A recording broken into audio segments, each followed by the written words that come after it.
আজ বানিয়েছিলাম মাছের তেল দিয়ে পুঁই শাক।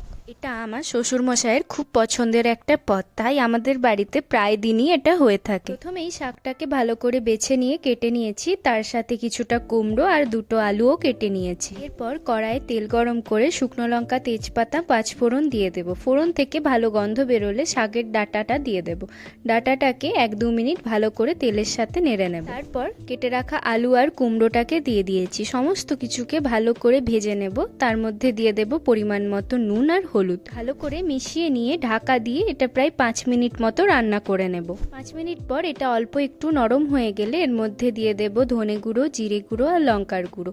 এই সমস্ত কিছুকেও ভালো করে মিশিয়ে নিয়ে তার মধ্যে অল্প অল্প করে শাকটা দিতে থাকবো। দেওয়ার পরেই আমি এখানে ঢাকা দিয়ে দিয়েছি, যাতে শাকটা একটু নরম হয়ে যায় আর নাড়তে সুবিধা হয়। এখানে আমি মাছের তেলে পরিমাণ মতো নুন হলুদ মাখিয়ে 10 মিনিটের জন্য রেস্টে রেখে দিয়েছিলাম। তারপর কড়াইয়ে অল্প একটু তেল গরম করে তার মধ্যে মাছের তেল দিয়ে মাছের তেলটাকে খুব ভালো করে অল্প আঁচে ভেজে নিতে হবে। মাছের তেলটাকে আমি লাল লাল করে ভেজে নিয়েছি।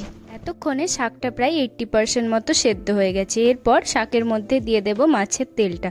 সমস্ত কিছু ভালো করে মিশিয়ে নিয়ে যতক্ষণ না সেদ্ধ হচ্ছে রান্না করে নেব। এরপর পরিমাণ মতো চিনি দিয়ে জলটা একদম শুকিয়ে গেলেই তৈরি আজকে মাছের তেল দিয়ে পুঁই শাক। আমি এখানে গরম গরম ভাতের সাথে সার্ভ করেছি। তোমরা বাড়িতে অবশ্যই ট্রাই করবে, আর ভিডিওটা ভালো লাগলে লাইক কমেন্টটা শেয়ার করো। সবাই ভালো থেকো। পরের দিন দেখা হচ্ছে অন্য কোনো ভিডিওর সাথে।